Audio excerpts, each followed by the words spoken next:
Budapest készen állsz. Halálosabb iramban Unix AMTS 2026. A 20. jubileum. Magyarország legnagyobb autósúlya. Belépőddel egyedi Porsche 911 kabriót is nyerhetsz. Március 13-ától 15-ig. Budapest Ungexpo. AMTS.hu. Üdvözlöm a The Zone nézőit, sziasztok, Csikós Zsolt vagyok, és egy új BMW-t mutatok be nektek, a BMW jövőjét. És mivel annyit elárulhatok, hogy ez egy iX, ezért most az OMV 300 kW-os töltőjéből egy kicsit megtöltjük, hogy biztosan legyen benne elég zaft a teszt lebonyolításához. Gyertek, lerántjuk a kanócot, begyugjuk, és találkozunk, és bemutatom ott nektek rendesen is ezt az autót.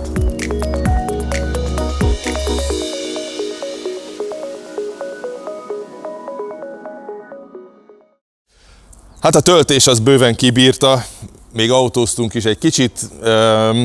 Figyeljetek, ez egy BMW iX3-as, és most így mindenki azt mondja, aki nem ért az autókhoz, hogy hát iX3-at ismerjük, ezért biztos ez most egy kicsit több, mint egy facelift, de ez nagyon nem facelift. Ennek az autónak csak a neve az, hogy iX3. Ez itt, amit láttok, ez a BMW-nek a jövője. Ez itt, amit láttok, a válaszcsapás Kínának. Ez az autó jelen pillanatban tud pár leget a világon, amit semmi más nem tud, még Tesla se. Eleve a formatervezése, ugye most jelenik meg a BMW-nek ez a Neue Klasse formaterve újra. A Neue Klasse ugye egy régi BMW volt 1961-ben, amit Giovanni Michelotti tervezett, az volt az első ilyen cápa BMW, azon már ugye kvázi ugyanilyen vesék voltak. Az volt az a BMW, amelyik új útra tette magát, a BMW márkát. Az volt az első igazán korszerű, jól eladható, nagy mennyiségben keresett BMW. 1961. Én tökre örülök, hogy jön a Neue Klasse design vissza. Tökre örülök, hogy megint keskeny maszk van, megint keskeny vesék vannak, megint kicsit ilyen szárnyas lett ez az egész eleje. Hogyha megnézitek, ez az autó, ez az iX3-as, ez úgy néz ki, mint a kicsit így műanyagból, de egy ilyen nagy barbapapa bekapott volna a szájába egy Neue Klasse-t, és onnan nézne ki. Nézd meg, itt ez itt egy Neue Klasse, vagy egy 02-es BMW, ugyanolyan volt a pofájuk, csak körülötte van egy ilyen karosszéria. Nem mondom, hogy pontosan szép, azt mondom, hogy ez a része, ez nagyon eltalált. Sajnos ugye vannak ezek az új Neue Klasse tanulmányok, amiket láttunk eddig, a lapos i3-as, az új i3-as kasznia, vékony tetőoszlopokkal, meg mindennel, az szerintem gyönyörű. Én azt úgy várom azt az autót, hogy megőrülök tőle, hogy végre láthassam. Azt még nem láthatjuk, arra még októberig várni kell. Ezt az autót, ezt Debrecenben gyártják viszont, Magyarországon. Tehát ez egy magyar autó. Ez a mi autónk. Ez olyan, mint az első Suzuki Swift volt. Mindenki megveheti. 27.750.000 forintért kezdő áron. Mindegy, hát ezt muszáj volt kimondanom, de tényleg ez itt készül Debrecenben, erre nagyon-nagyon büszkék lehetünk, mert jelenleg ez azt jelenti, fordítsuk le magyarra, hogy Magyarországon készül a világ leginkább élvonalában levő villanyautó. Ugye látjátok, hogy itt ennek van kontúrja azért, a vesének is van kontúrja, ennek a Vizornak, ja nem az Opel, mindegy, ennek is van egy kontúrja, ezt megrajzolják a ledek. Hogyha rányomok a nyitóra, meg a csukóra, akkor talán, látod, ott világít, meg ez is világít, ez külön megrendelése tud világítani, ez mindegyiken világít. Most ez ilyen gagyi dolog, hogy miért világít, meg miért van műanyagból, meg egyebek, de az EU-ban mostanában tiltják be az ilyen mindenféle galvanizálási technikákat, vagy technológiákat, mert ez gyártás, és az a technológia. És mivel betiltják ezeket, nem tudnak krómot rátenni, és valamivel azért mégiscsak illene kiemelni, hogy ennek ilyen újfajta veséje van, és akkor lámpával emelik ki. Tehát én úgy vagyok vele, hogy igen, a konzervatív énem azt mondja, hogy kicsit olyan ergya dolog ez a LED-del világítjuk meg az autó orrán a kontúrokat, de ezt nem lehet mostanában máshogy megcsinálni, és hogyha ez nem ég ki, és hogyha megesküszöl rá BMW-ért, tehát ha megesküszöl, hogy nem ég ki ez a bigyó, akkor azt mondom, hogy egy egész jó pót megoldás. Minden esetre jól néz ki, amikor mész, éjszaka vagány, amikor ezek a vesék világítanak, és nem nyomasztóak. Ami még klassz az autó orrán, hogyha megnézed, az, hogy függőleges orra van. Ez visszafelé dől. Nekem innen, ebből a nézetből annyira adja például az E9-es BMW-nek az orrát, ahogy ez így megdől. Ez nagyon jó pofa és szép. És ugye azt mondanád, hogy fú, de hát mekkora egy böszme orra van, és ez itt tolja a szelet, meg nem tudom mi. Hát barátom, ez itt egy csatorna, ami oldalra elvezeti a levegőt. Itt aktív légterelők vannak benne, tehát hogyha nem kell, akkor nem nyitja ki, de azért ennyi hűtés kell ezeknek a bazinagy akuknak. És az, hogy egy ilyennel visszakacsintanak a régi BMW-kre, ez marha vagány. Nekem ez a megoldás, ez nagyon elegáns, nem biztos, hogy pont egy ilyen SUV-sav akármiben szeretném viszont látni, jobban tetszene egy laposabb autóban, de itt ez egy jópofa kikacsintás, és a retro, finoman adagolva mindig működik. Ez a Neue Klasse design, ha így megnézed közelebbről, azért jelen van már ebben a buci autóban is, a vékony tetőoszlopokban, ugye mivel ez egy SUV, de azért az ilyen autóknak mindig kicsit szögletesebb a kerékkivágásuk, ennek is olyan, be van lapítva, nincs rajta fölösleges fekete, nincs is rajta nagyon sok díszítés, az autó formája viszi el a szemet, vékony oszlopok, ez az ilyen besüllyesztett, nézd meg, hogy itt is már lejt egyet egy kicsit az övvonalot, meg följön, és így be van nyomva az egész belőle. Ez a része, ez nagyon jellegzetes ennek az iX3-asnak, az, hogy itt a küszöb így hajlik egyet, valahol ez egy nagyon jó dizájn, de nekem nem tetszik. Mindegy, sokkal jobb ez a dizájn, mint a mostani BMW-k, amik már ilyen felismerhetetlen izékké váltak. 20-as, 21-es, 22-es kerekek lehetnek rajta. Én azt mondanám mindenkinek, hogy a 20-assal vegye meg, mert ez az autó ez nem légrugós, ez egy sima tekercsugós autó, nyilván a budapesti utakon sokkal szebben fog menni, hogyha 20-as kerék van rajta, ezek 20-asok, nem tűnik nagyon görkorcsájának az autó, de hogyha nem bírjátok ki, mert muszáj mutatni a nagykereket, akkor legyen 22-es, addig lehet elmenni méretben. Elég szép felnéket tesznek rá, és hogyha így mész tovább, hát azt látod, hogy ez egy egészen hosszú autó. 4800 mm hosszú, ami azt jelenti, hogy hosszabb, mint az eredeti X5-ös volt. Tehát ez nem egy nagyon-nagyon magas autó, de mégis valahogy olyan drabális. Aztán eljössz a hátuljához, és a hátuljánál érdekessé válnak a dolgok. Itt már hallottunk mindenfélét, hogy ezek olyan, mint hogyha szemöldökök lennének, mint hogyha sebek lennének az autó hátulján, mintha Nekem igazából ez a lámpa rengeteg, ez tetszik. Valahol jó pofa, ilyen még nem volt, nem láttunk BMW-n ilyet, mégis valahogy úgy sikerül elérniük, hogy BMW-s legyen. Jó pofák ezek, tudjátok a rádiuszok, a mániám a rádiusz, hogy olyan, van benne ötlet, játék van benne, és mégsem torz. Tehát ami bajom van vele, az ez, a kilincs. Mert ugye ez is kiugró kilincs. És hadd védjem a BMW-t, a BMW nem akart kiugró kilincseket. A BMW egyszerűen azt kapta a kínaiaktól, hogy nekünk kellenek a kiugró kilincsek, mert Kínában ez így kimegy, meg bemegy, meg nem tudom mi, és akkor ez olyan klassz. És megcsinálták nekik, hogy legyen nektek kiugró kilincs, tessék. Erre most mi van? 2027-től pont Kína fogja betiltani a kiugró kilincseket. Különben az autó kidolgozási minősége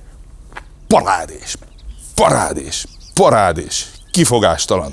Na, még nem mondtam el nektek a lényeget, ez a konkrét autó itt, amire mondtam, hogy majdnem 28 millió forintba kerül, ez egy iX3 50-es, az 50-es, az az összkerékhajtásos, közepesen erős változat, ebből lesz gyengébb is, amiben csak hátsó kerékhajtás van, az valószínűleg 40-es lesz, és valószínűleg jóval olcsóbb lesz, én valóban olyan 22 fél köré tippelném mai árfolyamon az árát, aztán persze a franc, ugye az iráni háború, meg a minden tükrében hogyan fognak ezek a dolgok változni, de ennél az autónál jóval kevesebb bekerül majd, és az is elég lesz szerintem, mert ez az autó egy picit sok, majd mutatjuk, mikor megyünk vele, hogy ez azért többet tud, mint amire szüksége van egy halandó polgárnak.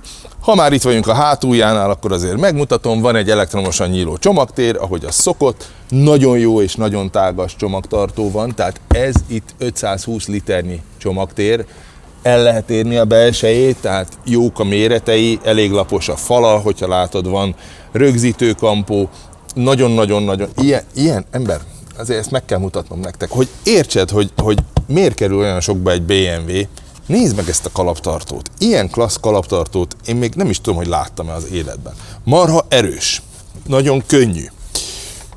Fényes, vagy ilyen mat fekete széle van itt a kopó részen, ahova rácsukódik például a gumi fölülről, hogy itt, meg ahol neki támaszkodsz, meg nem tudom mi, itt ne menjen tönkre.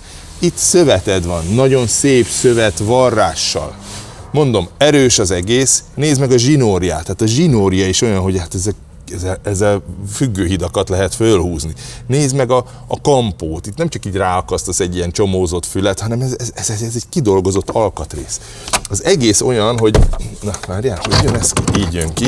Az egész olyan, hogy így félbe lehet hajtani, és most nem fogom megmutatni, mert itt a kabátom van, és nagyon sokat kéne pakolni, és nem akarok ennyit pakolni.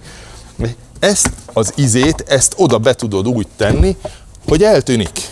Szóval nagyon klassz. Mindenen fül van, minden erős, ott van a háló, könnyű kezelni, 40-20-40 arányban állítható és dönthető le a hátsó ülés, tehát mindenféle pakolási igényt kielégít, van sízsákot, tehát keresztül tudod tolni a sílécedet.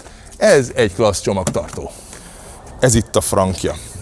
58 literes, benne van a töltőkábel, egy egészen nagy frank, összesen 10 kilót bír el, és hát amikor megkaptam az autót, ott több újságíróval voltam együtt, és páran reklamáltak, hogy miért van külön fedél. Hogy ez például azt hiszem a BYD meg tudja oldani, hogy ide tesznek egy gumiperemet, és ahogy lecsukod ezt a fedelet, az rá is zár, és akkor az pont jó. Én azt mondom, hogy törjön le a keze annak, aki ennyit nem tud csinálni ilyenkor, viszont egy csomó mindenre jó az, hogy külön fedél van. Ide beszokott esni nagyon sokszor mindenféle levél, egyéb bogarak beköltöznek, akármi. Ha te kinyitod, az mind beleesik oda a csomagtartóba. Nem jó dolog. Olyan is van, hogy bepakolsz valamit ide, és kilóg. Érted? Így kilóg mondjuk a kis kábel széle. Kilóg a kábel széle, lecsapod, már el is vágta a tömítést, onnantól fogva örökké be fog ázni. Itt ezzel nem fogod elvágni a tömítést, tényleg egy mozdulattal több, egyetlen mozdulattal több, és gyönyörűen csukódik, nézd meg ez is, és ennek is gumiszegélye van, látod, hogy mit csíptél be, tök jó. És ha már kinyitottad, akkor már ellenőrizheted az ablakmosó folyadékot, a hűtővizet, az olajat a motorban, ja, azokat nem, mindegy. Szóval szerintem ez egy jó megoldás, én pro fedeles frank párti vagyok, igen.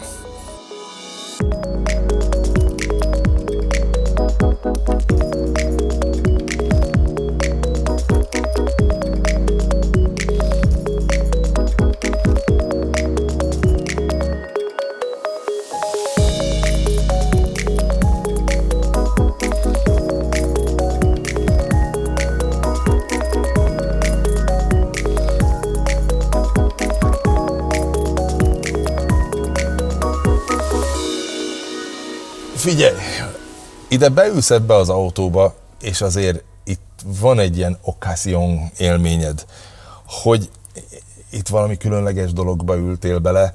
Tényleg nem akarom itt borzasztóan tolni a BMW szekerét, meg hasra esni, meg egyebek, már annyi videót végignézni, mindenki hasra esett ettől a belső tértől, hogy már a könyökömön jön ki, már rosszul vagyok tőle. Én hogy csak azért is utálni szoktam a dolgokat.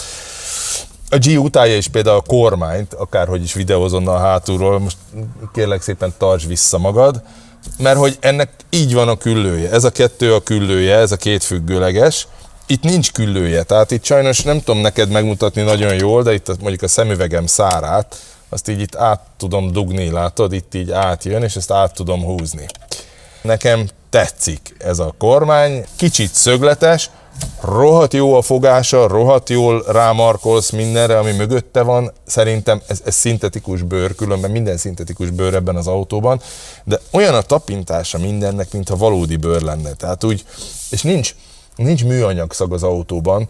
igen, nincs küllő, engem ebben az egész küllőtlenségben az zavar, hogy itt nem tudom átdugni a kezemet. Hogyha már egyszer nincs küllő, akkor hadd fogjam át a kormányt néha, csak meg akarom tornáztatni a kezem, vagy akármi miatt. Nem tetszik, tudsz másik fajta kormányt venni. Viszont nézd meg ezt az egész belső teret.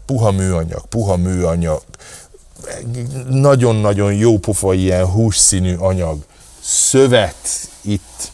Nem látjátok, mert túlságosan világos van, de képzeljétek el, hogy ezen a szöveten átvilágítanak az M-logók. Nagyon-nagyon jól néz ki.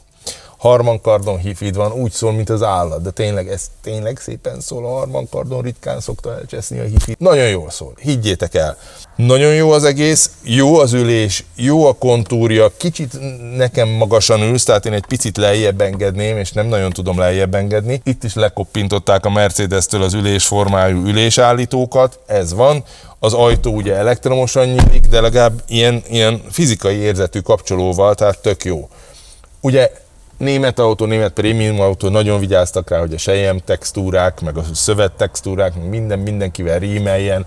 Az A oszlopnál ott az ajtó, meg a műszerfal találkozása gyönyörűen meg van oldva, és hát például itt vannak a szellőző rostélyok, ezeket nem tudod kézzel állítani. Vannak problémák ezzel a belső térrel, és majd mindjárt mondom őket, hogy mik, de alapvetően ez egy pokolian jól kitalált belső tér. Figyelj, itt hátul hely az van bőven ebben az autóban, 4 méter 78 centi. Ez nagy, érted? Még jó, hogy van benne hely. Ami nagyon érdekes az az, hogy nem ülsz nagyon magasan, mert ennek azt csinálták ennél az iX3-asnál, és kiszórom a bogáncsokat, azt csinálták az iX3-asnál, hogy az akkumulátort úgy, ahogy a BYD is szokta, szerkezetileg beleépítették az autó padlójába. Az akkumulátorról még annyit hadd mondjak el, hogy amellett, hogy 108,7 kWh-s a hasznos kapacitása, amellett ez már nem zsákos akkumulátor, amit az európaiak annyira szerettek, és egy elavult dolog, hanem olyan, mint a Teslaé, hengeres cellás akkumulátor, olcsóbb gyártani, könnyebb, nagyobb a hatásfoka, ráadásul 6. generációs az akku, ami azt jelenti, NMC akku, tehát ebben is van egy csomó káros anyag, viszont a 6. generációs akuknak az 50%-a reciklátumból készül. Ez jelenleg, mondom, a világ legkorszerűbb akkumulátora, ami így létezik ebben a formában, ebben az NMC kiépítésben. Szerintem a világ leggyorsabb fedélzeti rendszere, szerintem a legügyesebben megcsinált fedélzeti rendszer, tehát itt már járunk a legeknél. Itt már csupa leg van. Na, hát az én legem viszont egész jól elfér itt. Hogyha megnézed, akkor ökölnyi hely van a saját magamra beállított ülés előtt, tehát nekem itt ez rohadt jó. Ezt a kis fedelet lehúzod, akkor ide be lehet tolni ilyen tablettartót, gyerekeseknek figyelem. Hátul sötétített az ablak, de nincsen külön roló. Van 2 szellőző rostély, ott kézzel állítható, jaj de jó, kézzel. Ezek kicsit ilyen gagyik különben, csak úgy hadd mondjam, hogy ilyen nem annyira jó minőségűek, mint előre a dolgok. Van 2 USB-C-s csatlakozód, és van egy klímavezérlésed itt hátul, tehát 3 zónás a klímája az autónak. Itt hátul is be tudod állítani a hőmérsékletet, különben semmi nincs, csak hely, kellem, mindenhol puha anyagok, leszámítva ennek nem is kell puhának lennie, alapvetően klasszul meg van csinálva. Ha megnézed, ugye itt is ez a szellőztetett műbőr, különben van bőrös ülés is, és ha ezt meghúzod, akkor ezt az ülést bizony be lehet állítani ilyen merőlegesebb állásba, hogy nagyobb legyen a csomagtartó, le lehet dönteni, nem sokat, de valamennyit lehet, viszont előre-hátra állítani itt nem tudod, ez csak arra való, hogy ezeket az üléseket billenteni tudjad. Itt a közepén le tudod húzni, és megakad, látod? Tehát ennek van egy ilyen arretálása, nagyon puha, nagyon elegáns arretálása van. A sízsák, amit már említettem, hát ez nem is sí alagút, ez sí lyuk. Ide be tudod tenni a sílécet, és akkor nagyon faszán el tudtok menni Hoppokra, vagy Chamonixba, vagy ahova egyáltalán szoktatok síelni, járni. De, mint tudjátok, ez nem egy iX5-ös, nem egy 7-es BMW, csak egy iX3-as, nem egy nagyon drága autó, bár ebben is ilyen szép pályán mozog például a fejtámla, milyen klassz ezt állítani.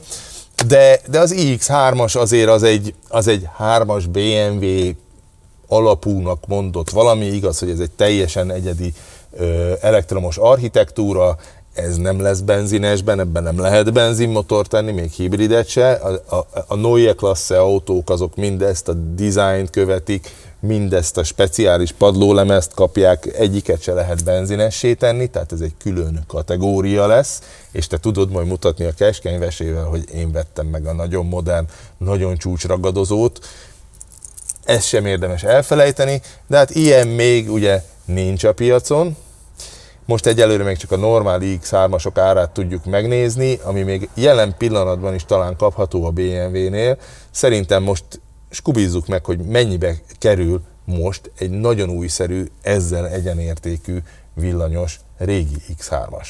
Ott tartunk, hogy a kocsi.hu-n fölütöttük a BMW iX3-ast, és 7 darab találatot már is kaptunk. Kattintsunk rá. Nézzük csak 2021-es, öreg, mi kell, 2022-es közelítünk, 23-as, Balló Marciék a kedvenc, 21-es, 22-es, 24-es, 11 000 kilométer van, mert kvázi egy új autó, 27.490.000 forintba kerül, 286 lóerős. Barátom, ebben 486 lóerő van, majdnem kétszer erősebb. Ez az autó 300 000 forint, nem egészen 300 000 forinttal kerül többe újonnan, mint az, amit itt használtan, lelakva 11 000 kilométerre árulnak, már lassan 2 évesen.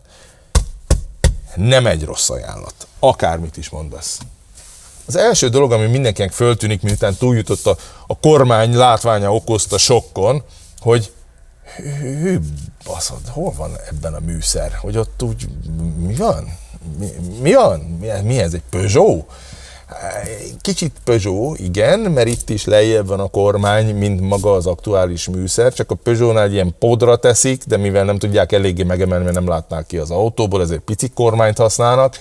Én szeretem azt is, de ez egy sokkal ügyesebb dolog, mert itt rendes méretű kormány van, és mivel figyelj, ezt annyira jól megoldották, hogy itt jön a szélvédő, és ez itt a szélvédő végig. Hallod, hogy nem akad egyáltalán a körmöm. Az a dolog ott kint, a műszerek, azok ott a géptető alatt vannak. Nem is tudom, hogy csinálták, de hogy azok oda be vannak téve, az ilyen 3D-ben van. Írtó messze vannak tőled, olyan, mint hogy így belátnál a motortérbe, és ott lennének ezek a műszerek. Tök jól néznek ki, rohadt jó használni. Most, hogy értsd meg, ugye a probléma ezekkel a dolgokkal mindig az, hogy közel kell nézni. Fölnézel, hogyha már olyan öreg vagy, mint én, akkor lassan fókuszál a szemed, kint nézed a végtelent, vissza kéne nézni ide, és majd pici dolgot látni a műszerfalon, és mire átfókuszál a szemed, addig egy csomó minden történik kint. Hogyha itt van a műszer, meg hogyha ezen nézed, mint a Teslában, meg az MG-kben is itt vannak a műszerek. Oda fókuszálsz, és akkor ide fókuszálsz, ez már majdnem olyan rossz, mint hogyha itt forrazgatnál. Ez viszont elég messze van. Ez egy sokkal kisebb mozgás a szemlencsének, hogy oda nézni, meg ide nézni. Ez még az én szemem is pillanatok alatt így tik-tik-tik-tik, így látom ide-oda. Ez jó, mert messze van. És nagyon a látóteredben van. Van az autóban HUD is, ilyen szélvédőre vetítő akármi is, működik az is, oda is ki tudod tenni a térképet, nagyon jó HUD van benne, nagyon-nagyon jó, csak a HUD-dal az a baj, hogy ott ugye a mögötte levő dolgok kontrasztja miatt néha azért mégse látod, akármilyen jó is a HUD. Ezt mindig látod. Ez mindig itt van, ez nem tükröződik, ez tökéletesen működik. Ez gyönyörű, ez a Panoramic Vision. Ez egy akkora ötlet volt a BMW-től, hogy beszarok. És tudom, hogy a kínaiak is csinálnak ilyet, azt hiszem a Xiaomi, vagy nem tudom melyik márka. Van hasonló dolga, ott belül, ott a kis központi asszisztens, az ott nézeget téged, de ez jól meg van csinálva. Mutatok egy trükköt. Nézd, csak My Modes, és nem hülye vagyok, nem itt kell. Remélem, hogy figyeled, hogy milyen gyorsan működik ez a rendszer járművem, és itt van a Panoramic Vision kijelző. Rákattintasz, konfigurálás, és itt van az a 6 kis kocka, amit látsz, vagy 6 kis téglalap. És ezeket mind le tudod szedni innen, így, páty. És akkor kirakhatsz oda ilyen dolgokat, például médiát nézheted, hogy ott mi van. Vagy Nézheted az időt, hát az, a szent kvarcóra, mint a japán autókban ki tudod tenni, sőt a szent kvarcóra az egyel odébb volt, tegyük ide a hőmérsékletet, és akkor a szent kvarcóra pont ott lesz középen, mint egy régi Toyotában, nagyon állat. Oké, miket tudsz még oda kitenni? Iránytűt, levegőminőség, kormányszöget, érted, látsz, gázpedál állást, de ezek nem tetszenek, nem kellenek, akkumulátor hőmérsékletet tudsz nézni, érted? Mész a -30-ban Norvégiában, és meg tudod nézni, hogy érdemes-e nekem beállni a töltőre, vagy bekapcsoljam az akkumulátor előmelegítő rendszert, mert van benne az is. Figyelj, ez a rendszer, ez olyan rohadt klassz, hogy el vagyok tőle ájulva. Itt mutatja neked, hogy távfényre tetted-e az autót. Most bekapcsoltam. Itt. Most nem tudom távfényre tenni, nem tudom miért. Lehet, hogy menne. Látod? Távfény. Ekkora a távfény ikonod. Ilyen pici.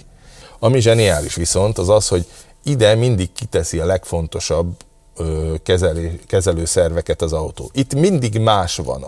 Kvázi kitalálja a gondolataidat, hogy mit fogsz használni, és hogy ha telefonálsz, akkor ide jönnek a dolgok, lámpakapcsolás.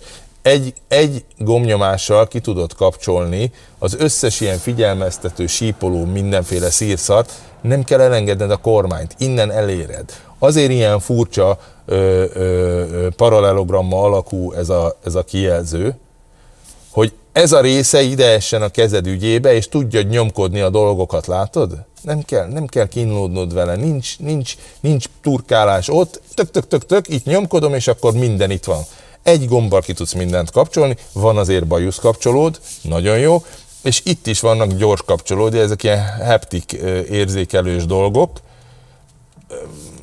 Nekem nem tetszik annyira, hogy működnek, én nem tudom, én jobban szeretem a valódi gombokat, de tudom, drága a mikrokapcsoló, meg nyilván az iráni háború miatt most már kiderül, hogy Iránban gyártják a 90%-át, de lehet használni, megszokod, klassz. És éjszaka van olyan, hogy így áll a kormányod, és nem egyértelmű, hogy merre áll a kormány, mert ugye?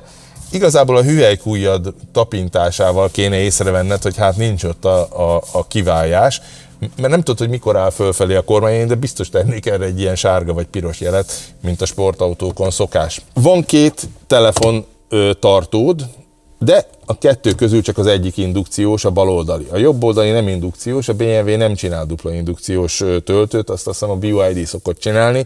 Pohártartónk van, középkonzolunk van, most már leszoktak erről a karos vezérlésről, ide tették rendesen az irányváltó gombot, ahova kell. Ennek van egy B állása, ha B állásban van, akkor egypedálos üzemmódban megy az autó. Iszonyatosan hiszek abban, hogy a hangerőt és a szellőzést azt kint kell hagyni kézzel tapogatható gombokon. Másik probléma, előbb mutattam, nem tud állítani a szellőző rostélyokat, csak itt. Ott a szellőző rostély, és azzal tudod, nem is tudom, hogy lehet, így látod, így lehet tekergetni, és akkor jobbra-balra megy, hát nekem ez túl van csinálva. Tehát egy picit túl sok mindent bíztak nekem erre a központi vezérlőrendszerre, megédesítették a dolgot, ez egy 1000-szer jobb dolog, mint a Teslaé, mert kéznyújtásnyira van, mert vannak valódi karjaid, mert nem tudom mit, tehát ne hasonlítsuk össze a bénával a jót. Ez egy nagyon klassz fedélzeti rendszer, de picivel több gombot hagyhattak volna kívülre. Csak egy pillanatra hadd mutassam meg a sebességét. Amíg betölt ez a térkép, addig még van egy kis akadása, de utána nézd meg ezt a sebességet. Nézd meg. Pap, pap, pap, pap, pap, pap, pap, pap, pap. Így. Nézd meg, hogy milyen sebessége van ennek a rendszernek. És minden így működik. Baromi gyors. Figyelj, ilyen jó fedélzeti rendszert én még nem láttam. És úgy van kitalálva, hogy én a boomer, a nem annyira techmániás hülye, én is bármikor rögtön ott van home gomb, visszagomb, mindent rögtön az ember így megtalál, így azonnal tudod állítani a dolgokat, amik itt vannak, a stabilitás kontroll, tessék, ott az X gomb, nincs mind gondolkozni, egyértelmű, tök jó, azonnal működik, minden gyors, minden olyan, ahogy én szeretném, hogy működjön. Tetszik az egész, nagyon fasza, le a kalappal, értem ezt a paralelogrammát, értem a Panoramic Vision-t, nagyon értem a kirakható dolgokat, én a kormányt is szeretem, El vagyok ezzel, pár fix gomb kellett volna még.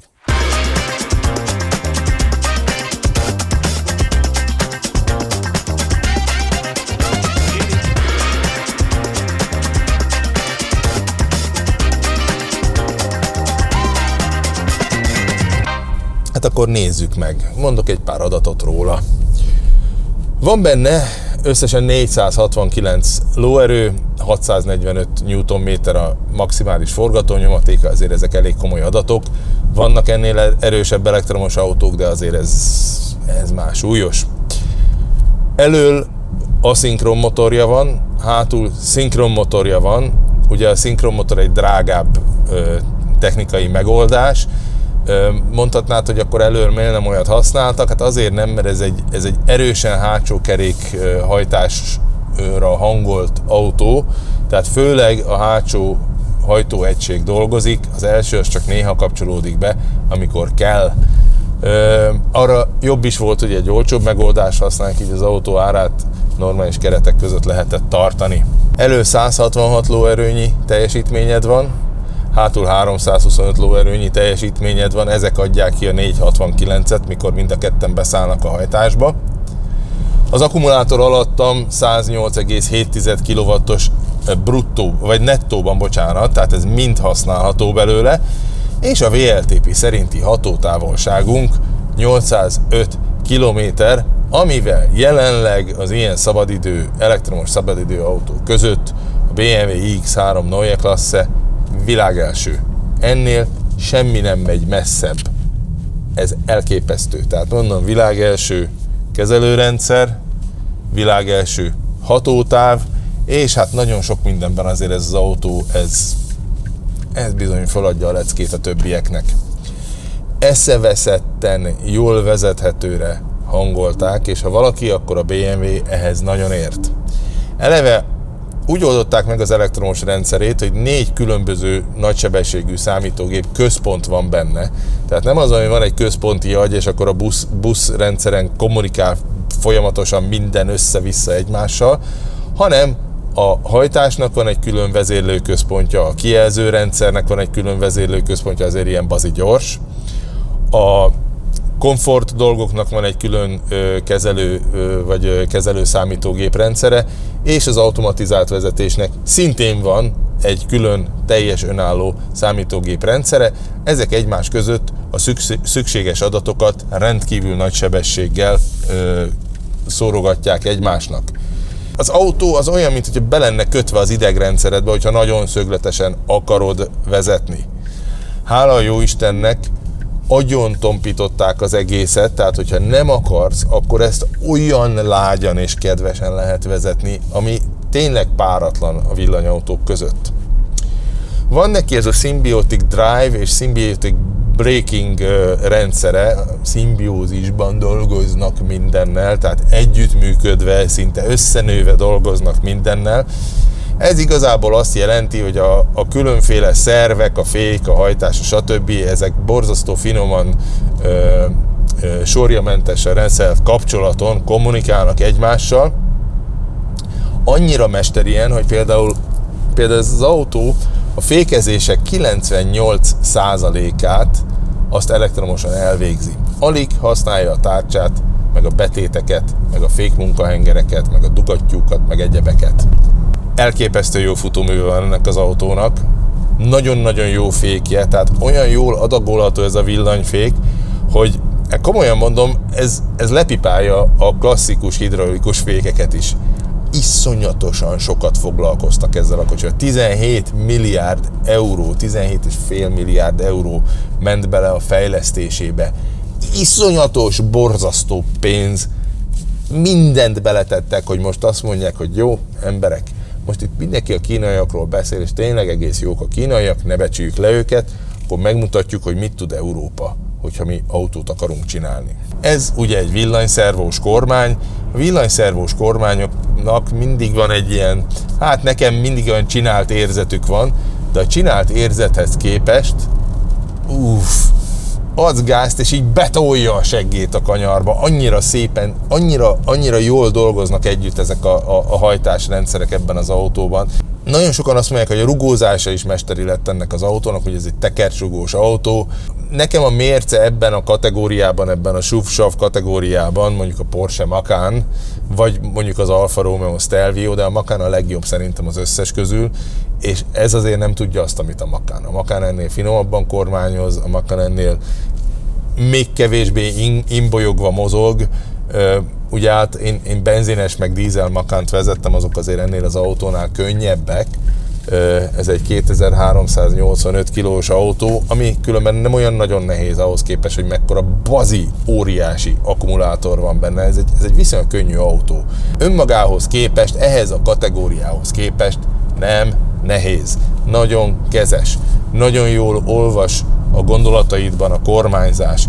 Jól ülsz az ülésben, nem libegsz-lobogsz, és maga a futómű is valóban egy nagyon ügyesen csillapított és nagyon jól megcsinált valami. Kicsit olyan, mint hogyha lenne egy finom ilyen zselatin réteg, amin rugózol, és utána bekeményedne. De azért a légrugózás nem ilyen. A légrugózás ennél sokkal finomabb. Én most elmentem tegnap egy körre itt az M3-ason, meg körben mindenfelé autóztam itt a hegyekben, stb. Azért nem igaz, hogy ez a 17 kWh körüli 100 km-es fogyasztás kijön, mert nem. Szóval mire hazaértem, addigra tudtam egy ilyen, mennyit is, azt hiszem egy 17-1-re le tudtam tornázni a fogyasztást, de hát akkor már lejtőn jöttem lefelé, meg minden volt, meg piánóban mentem. De bizony, amikor ezt az autót ráteszed 130-ra tempomattal, akkor hát olyan 25 kWh körüli fogyasztásod van, az azért elég durva, emelkedőn ilyen 30 fölé is fölmegy. Figyelj, én azt számoltam, hogy ilyen normál magyarországi 130-as pályatempó mellett ez az autó, ez kb. 540-550 km tud megtenni. Jó, még hűvös is van, tehát ment a kormányfűtés, ment az ülésfűtés,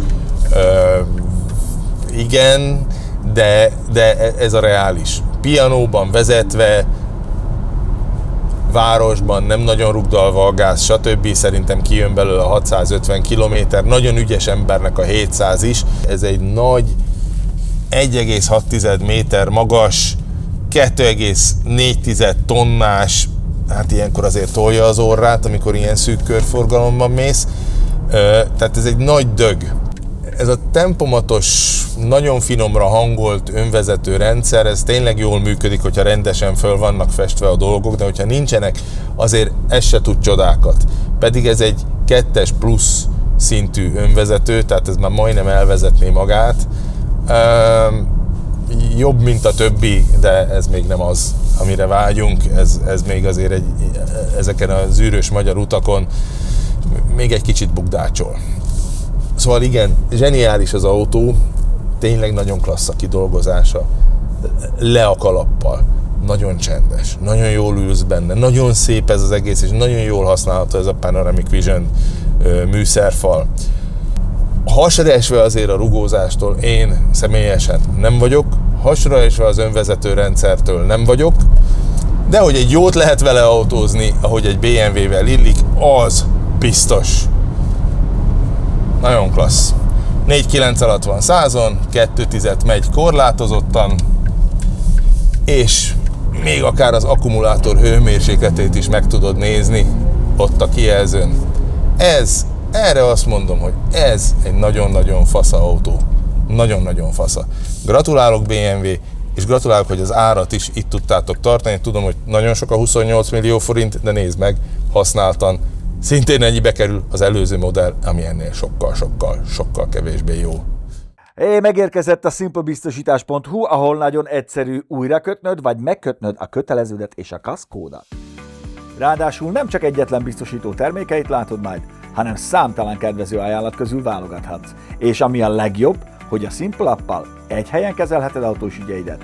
Emlékeztet a lejáratra, biteket gyűjthetsz a SimpleBit hűségprogramban. Mert a biztosítók az ajánlatot hozzák, a döntést viszont te. simplebiztosítás.hu. Nézzük csak, hogy mennyire tudsz behitelezni egy ilyen dolgot az Euroleasingnél, mint egy ilyen iX3-as Neue Klasse BMW 2026-os gyártási év, 27 millió 750 000 forintot szórunk ki egy ekkora darab nikkel-kadmium tölthető elemre. Mondjuk a felét, majdnem a felét be tudjuk vállalni. Van egy AMTS akciós ajánlatunk, és bizony-bizony forintban vesszük föl nyílt végű leasingre, tehát 12 millió forint, 9 millió 850-et azt megfinanszíroztatunk a leasingelő céggel, mondjuk 5 év legyen a futamidő, és mit látunk? Ne hülyéskedj! Ez tök jó! 166.600 forintért, havi 166.600 forintért ennyi lehet egy ilyen állatautó. Nagyon menő. Ugye az OMV-nél kezdtük a töltést, autózgattunk egy kicsit, hát most bizony azért inkább ilyen 30 kWh körül van a 100 km-enkénti fogyasztásunk, amit ír a számítógép, de ez sem olyan rossz, mert szépet autóztunk. Valójában az a töltő nem volt nekünk elég, mert ez egy 300 kW-os töltő, és ha hiszed, hanem ezt az autót, ez egy 800 voltos architektúra, ezt 400 kW-tal lehet tölteni, ember, ilyen töltő nincs Magyarországon, érted? Nem is tudom, hogy miből, rögtön paksból kell tölteni, olyan gyorsan föl tudja venni a töltést, 21 perc alatt föl tudod nyomni 10-ről 80%-ra ezt a nem csekély hatótávolságot. Ember, nagyon-nagyon komoly dolgokat tud ez még jobb is, mint a CLA, aminek szintén óriási a hatótávolsága, az új CLA, ami szintén egy 800 voltos architektúra, ez többet tud. Na, ennek a tükrében, és tényleg az iX3 Neue Klasse mindenféle tudásának a kiemelésével és az apró hibáinak az elmesélésével, hát zárom ezt a tesztet. Örülök neki, hogy velünk voltatok, és hát iratkozzatok fel a The Zone csatornájára, lájkoljatok bennünket, van TikTokunk, meg Instánk, meg minden egyebünk, ezeket megtaláljátok a honlapon, szerintem itt, hogyha ide teszi majd a vágó, ide teszi, akkor majd itt be tudjátok kattintani a dolgokat, és vegyétek az iX3-ast, tök klassz, vagy hogyha nincs annyi pénzetek, várjátok meg a kisebb motoros verziót, mert nem kell ez a 469 lóerő, hidd el, elég lesz az a 350-370 is, amit majd a két kerékhajtásos tud. Köszi szépen, sziasztok! Ha tetszett a videó és támogatni szeretnél minket, várunk szeretettel a Donablin, ahol még több tartalmat nézhetsz tőlünk, azonban egy sima lájkkal és feliratkozással is tudod segíteni a munkánkat. Köszönjük a figyelmet!